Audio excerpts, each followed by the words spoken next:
tema que preocupa a la Argentina, tomó preponderancia como casi no ha tenido otros casos de chicos desaparecidos. Y hablamos de Loan Danilo Peña, que al día de hoy hace 12 años, perdón, 12 12 días. días que está, perdón, desaparecido, ¿sí?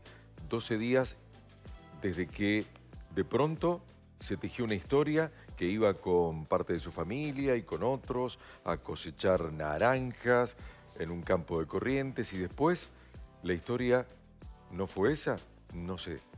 Lo cierto es que hoy se habla ya de que Loan podría estar fuera del país. Exactamente, podría estar en Paraguay, podría haber sido llevado allí, podría haber cruzado la triple frontera, son todas hipótesis y lamentablemente ya han pasado varios días. ¿Y dónde estás, Loan? Argentina te está buscando, es obviamente de lo que habla el país hoy y por eso estamos en contacto con un periodista paraguayo, Benjamín Fernández Bogado, ya está en contacto con nosotros para saber cuáles son las últimas novedades de aquel lado, qué se sabe, cuáles son las hipótesis que se barajan. Buen día, Benjamín, ¿cómo estás? Hola, Benjamín.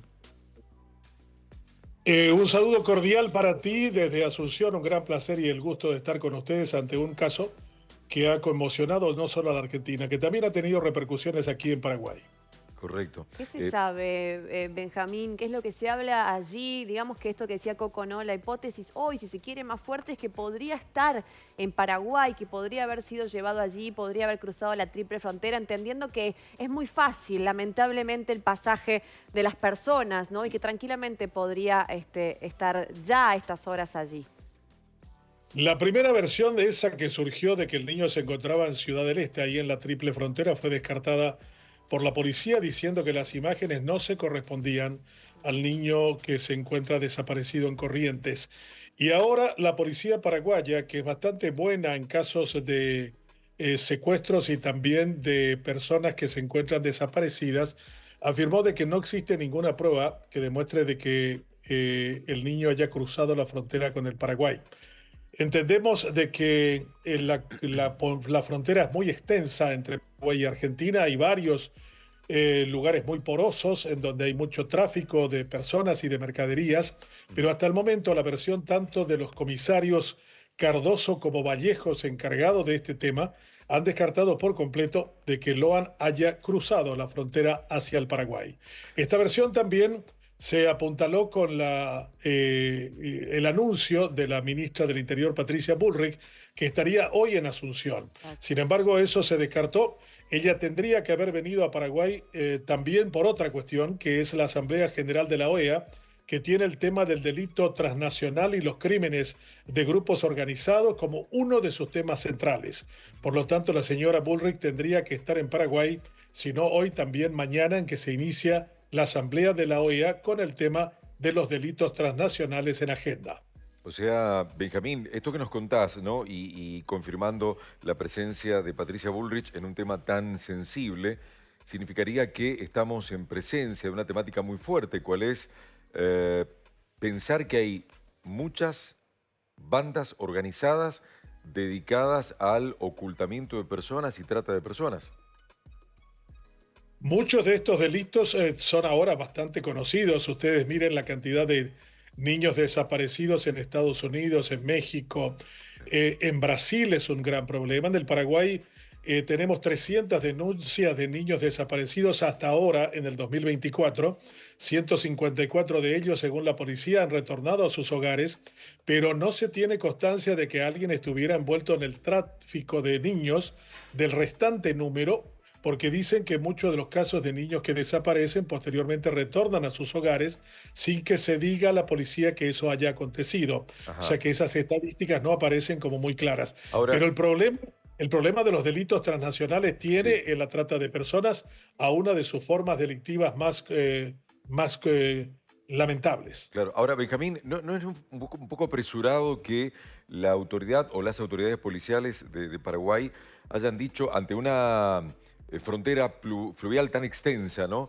Que se Total. hayan animado a decir que es imposible que esté Loan en tu país? Lo que dicen es que no está probado, y no hay pruebas de que haya pasado, dicen. Ujú. Pero tampoco dicen que no. Digo, y aquí es donde está, porque Igualmente, lo que están siguiendo los fiscales en Argentina es una hipótesis que llevaría a que Loan haya ido hacia el Paraguay. Te hago una consulta, Benjamín. Digo, porque uno piensa en una criatura de 2 años o menor y uno dice, bueno, es una especie de se roban a un chico para que lo adopte otra familia. Pero un chico de 5 años, digo, en la trata, digo, en Uruguay, digo, en Paraguay, digo, ¿en qué situación delictiva podrían implicarlo? Digo, la verdad que esto es... Creo que uno no imagina. Digo, No tiene Desde adopciones clandestinas hasta un por eso montón de cosas que ni pregunto. siquiera te imaginás. Claro. O sea, bueno, sí. lamentable. porque en algún momento cuando se hablaba del Sí. tema del tema de órganos y demás, que me parece terrorífico, que se me eriza la piel al hablar de eso, lo que dicen en Argentina, mira, es muy difícil organizar el otro lado, porque vos podés captar a una persona y someterla a este tipo de cosas, pero debés tener todo un cuerpo médico por el otro lado que esté dispuesto a hacer la otra parte. Entonces me dice, en ese sentido es muy difícil. Digo, ¿vos creés con qué fin, en el caso de que se probara, es que se daría este tipo de captación de chicos de esta edad? No ha habido en el Paraguay en los últimos años ninguna denuncia que podría significar una descripción parecida a la que habías hecho. Bien. El tema del tráfico de niños tiene una historia que también es interesante contarla. Yo he vivido en Estados Unidos muchos años, estudié en ese país y una de las cuestiones más sorprendentes para mí fue que durante la Guerra Fría la Unión Soviética había creado la versión de que en el mundo occidental se robaban niños con el fin de extraer sus órganos y de venderlos. Los Estados Unidos dijeron que eso era una cosa gravosa de parte de los rusos, de los soviéticos, y que habían inventado eso para generar algo todavía más terrorífico hacia Occidente. Los soviéticos lo reconocieron, eso está escrito, pueden encontrarlo en internet, muchas de esas versiones. Dice, sí, nosotros hemos creado esa versión para echarles miedo, pero estábamos en la Guerra Fría. Estados Unidos le solicitó en aquel primer encuentro entre Reagan y Gorbachev en Suiza que dejaran de hacer correr esa versión y los soviéticos habían asintido de que eso sea así. Pero esta cuestión del tráfico de niños para sacar sus órganos y cosas parecidas nunca ha tenido en el Paraguay ningún hecho concreto que realmente demostrara que eso aconteciera. No tenemos ninguna situación que en el Paraguay amerite eso. Tenemos mucho de crimen transnacional, hay mucha droga en este país que cruza hacia la Argentina, que es un mercado enorme para la droga paraguaya, pero nunca se habló aquí en el país de que se secuestren niños con el propósito y el fin de extraer órganos o de traficar con ellos para otro tipo de propósito del Estado. Benjamín, si esas no son las hipótesis centrales, ¿cuáles serían algunas que sí por ahí se manejan? Si no tiene que ver con el tráfico de órganos, pero sí quizá con el tema de las adopciones clandestinas y de un montón de submundo que uno desconoce, por ahí que ustedes están empapados, ¿cuáles teorías sí se manejan y sí tienen asidero? Paraguay tuvo casos de adopciones que no habían cumplido los requisitos de carácter legal, especialmente hacia Estados Unidos hace unos 30 años. Pero aquello acabó, no tenemos constancia de que eso realmente acontezca en el país de manera frecuente. Paraguay no tiene una muy buena reputación a nivel mundial en varios tipos de hechos delictivos, pero no necesariamente nos destacamos en ese renglón. Benjamín, Ok. yo te quiero consultar algo. Yo estuve hace algunos años en la Triple Frontera y me traje una imagen, a mí me quedó grabado esta imagen. La gente pasaba caminando, había mucha gente, había poco control, era todo bastante burdo. Mi imagen, esta foto me traje, no me olvido más, corregime cualquier cosa, los taximotos, mototaxi, taximoto, motos, y yo pensaba, ¿cuántas cosas pueden pasar allí? Gente con camperas, bultos, y yo pensaba, ¿cuánto control les harán? Pensaba, ¿no? Era mucha gente, mucha moto, iban y venían, ruido, gente caminando, bultos, cosas. Y los controles, yo iba en micro y nos hacían mucho control a nosotros. Creo que había mucho control. Me daba la sensación de autos y de micros Sí. por la comercialización, pero el turista más que nada. Ajá. Hoy sigue pasando eso porque de verdad hay cualquiera, me daba la sensación, esto es su opinión, me daba la sensación que cualquiera podía pasar sin demasiado control. Y digo, cualquiera de la mano con un niño puede entrar y no sé si hay agentes trabajando, realmente controlando a todo ese caos que se ve de afuera. Esa foto me traje. ¿Eso sigue siendo así? Bueno, Ciudad del Este ha mutado bastante en los últimos años. Ha tenido un movimiento comercial tan intenso, similar a Hong Kong. llegó a mover más de 15.000 millones de dólares por año. Ese es un volumen de plata bastante grande. Y los controles fronterizos entre Paraguay y Brasil son muy aleatorios. No hay el tipo de control tradicional que nosotros conocemos cuando una persona pasa de un país a otro.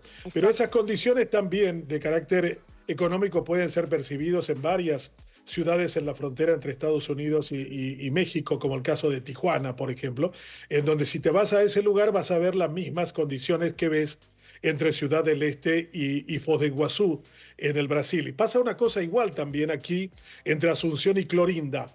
Asunción es la única capital del mundo que tiene frontera con otro país. O sea, no hay ninguna capital en el mundo que tenga una frontera con otra nación.